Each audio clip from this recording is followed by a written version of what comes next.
proposition. Such value in being a part of a team. Such value in being a great teammate. And a lot of people get put on a team and their first thought process is, what do I have to do to get to lead this team? And I would say, make the most of the opportunity that you have to be a member of that team. Be a great teammate. Care for the other people around you. Make sure they have what they need to succeed. And you'll be amazed how quickly you rise through this process. So the we proposition is definitely something that's near and dear to my heart. It's 28 years of what I've talked about publicly. And the next 5 minutes are going to be about things that I've never talked about publicly. But it is going to be an area moving forward for me that's really different. I think everybody in this room, in one way or another, feels broken. Now, we may not discuss these things in groups, and we don't paste them on social media right now. We're not putting our brokenness on Instagram. That's really not how we function as a society right now. But all of us, somewhere along the way, feel like part of us is broken. We've had an experience in our life. We've lost a loved one, or had an opportunity not go our way, or something has happened along the way that's made us feel like we are somehow not enough, not adequate enough for the moment, or looks around the room and says, everybody in here is so talented. How will I ever compete? And that comes from this place of feeling inadequate and feeling broken. I'll tell you that I can't remember how young I was the first time I was certain that I was broken. I have dealt with depression and anxiety in many ways through most of my life. And people often say their adult life, but for me it had its roots in childhood too. And I didn't know that's what it was. I just knew that there were these factors in my life that seemed to make things a little heavier, a little more difficult. And I used my energy and my attitude and my outlook and humor to try and fend those things off, but they don't really go away. And through years of talking to different counselors along the way and trying different things along the way, what I learned was that in my brokenness, there were a few gifts. Now, what's interesting for me is, having dealt with, as I mentioned before, the depression and the anxiety side of it, I knew that I had to be ready to be on in any situation, even when I didn't feel like I could be. And that has led to me doing what I'm doing right now. The ability to step in a room full of people, knowing that public speaking is the biggest fear among people in the world, or certainly among the top 3. And to be able to do something even when I'm not feeling it. Now, what's interesting is, over the years, this invigorates me. I look forward to this. It's something that even can lift me out of one of those challenging places. But it is definitely a place of brokenness. And there are times in my life, even as an adult, at 50, married with kids, with a career, that I feel like I'm not enough. And in those moments, I wonder if I'll ever do the things that I wanted to do. And it's important for me in those moments to remind myself that if I don't, it'll be because I allowed myself not to. Not because I didn't have what it took. The battle for me, that struggle on the inside, is real. And there are times that I hear myself saying, no, you can't do that. And I have to figure out a way to combat that. Now, that's my struggle, and it may not be yours, and it's unique to each and every person. But what I want you to think about is, how do we take broken and turn it into something positive?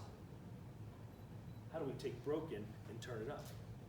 And so I've taken the term broken up, and I'm trying to put a little different spin on it. We're going to take our brokenness, and we're going to let it elevate us. We're going to take the things that we wrestle with, and we're going to let them make us better. We're going to take our brokenness and make it great. Now, all of us has that hole inside, is the thing we wrestle with, or the thing that we don't talk about, and I get it. It's not easy to talk about. Having this conversation right now, not easy. But I do think we live in a day and age where it's important.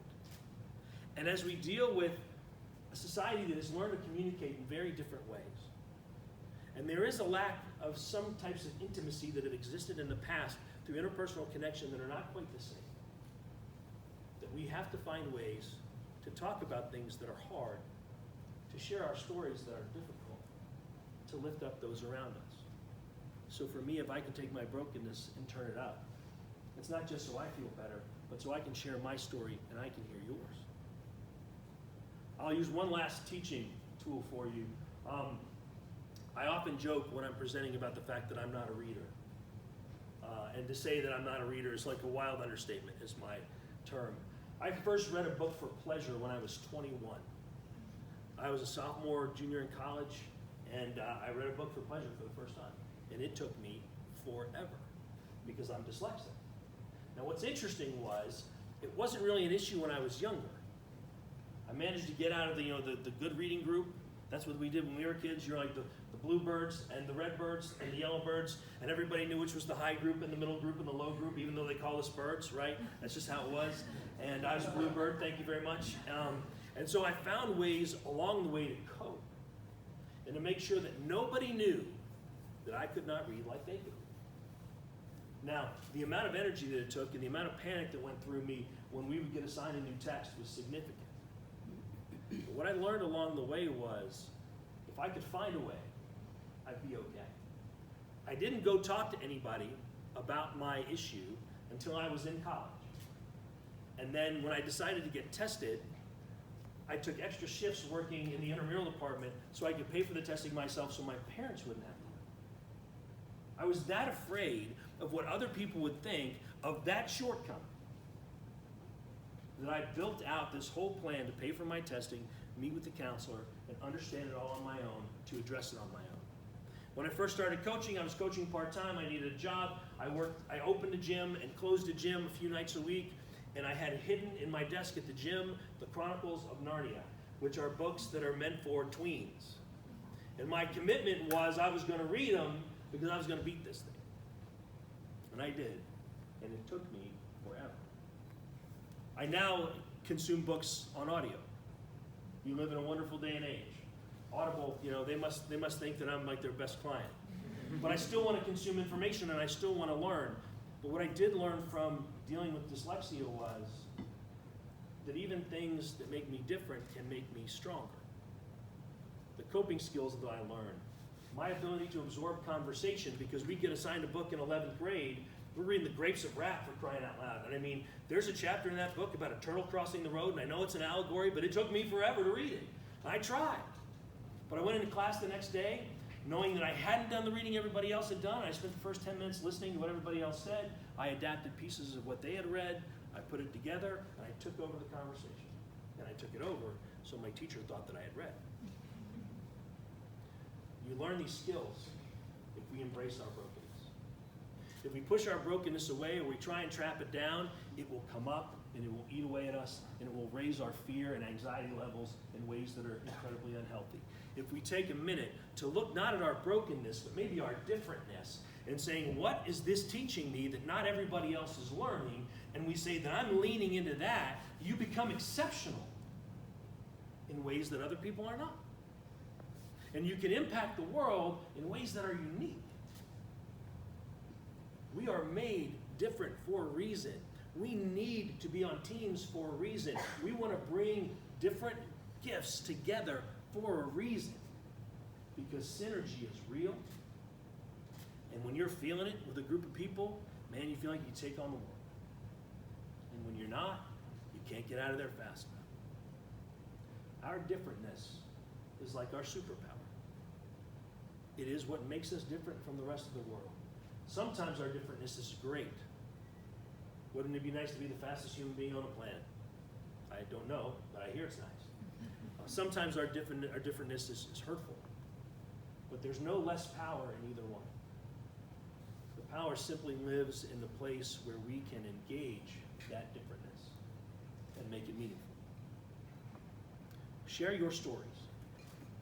Share your stories in ways that will transform the lives of people around you.